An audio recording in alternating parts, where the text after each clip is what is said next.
ওই ছেলেকে পুরুষ বলে না। যে ছেলে একটা মেয়ের মেসেঞ্জারে রিপ্লাই না পাওয়ার জন্য বালিশের মধ্যে ডুকরে ডুকরে কাঁদে, তাকে পুরুষ বলে না। ওই ছেলেকে পুরুষ বলে না।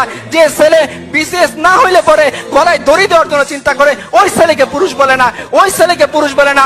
যে জওয়ানির মধ্যে জওয়ানি মেটানোর জন্য রাস্তা রাস্তায় দাঁড়িয়ে মেয়েদের সাথে ইফটিজিং করে, ওকে পুরুষ বলে না। আর বেটা, তুমি যদি পুরুষ হও, 4টা বিয়ে করো, মজ মাস্তি করো বউয়ের সাথে, কবিতা লেখো বউয়ের সাথে, পারলে দায়িত্ব নাও, নিয়ে দেখাও তোমার পুরুষত্বের পরিচয় কতখানি। পারলে দিনের দায়িত্ব নাও, নিয়ে দেখাও তোমার পুরুষত্বের পরিচয় কতখানি। পারলে উম্মার দায়িত্ব নাও, খালিদ বিন ওয়ালিদ হও, আমরা তোমার ইমামতি মেনে নিব, দেখি তোমার পুরুষত্বের দায়িত্ব কতখানি। আর যদি না হয়, তাহলে তোমার এই পুরুষত্বের প্যান পানি বন্ধ করো।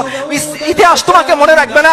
ইতিহাস মনে রাখবে খালিদ বিন ওয়ালিদকে, ইতিহাস মনে রাখবে জাফর ইবনে আবু তালিবকে, ইতিহাস মনে রাখবে আবু বকর উমরকে, যে ওমর পারস্যের সামনে দাঁড়িয়ে চোখে চোখ রেখে কথা বলেছিলেন। ইতিহাস মনে রাখবে রবি ইবনে আমরকে, তিনি রুস্তমের সামনে দাঁড়িয়ে বলেছিলেন রাসূলুল্লাহ সাল্লাল্লাহু আলাইহি সাল্লাম 3টে অপশন আমাদের সামনে দিয়েছেন, হয় ইসলাম কবুল করো, শান্তিতে থাকবা, রুস্তম বলতে পারবো না, তাহলে অপশন 2 তুমি আমাদেরকে জিজিয়া দিবা, আমাদের অধীন হয়ে যাবা। রুস্তম বলতে পারবো না, তো অপশন নাম্বার 3 তলোয়ার সমাধান করবে তোমার আমার মধ্যে, হয় তুমি জীবিত থাকবা না আমি জীবিত থাকবো। যদি এরকম হয়, দেখি কে জো বাইডেনের সামনে দাঁড়িয়ে এরকম সাহসিকতা মুক্তি করতে পারেন, তবেই আপনারা বললেন যে আপনাদের উম্মারা পুরুষ। আমরা আমাদের উম্মার কথা বলতেছি, যারা জো বাইডেনের চেয়েও ক্ষমতাশীল।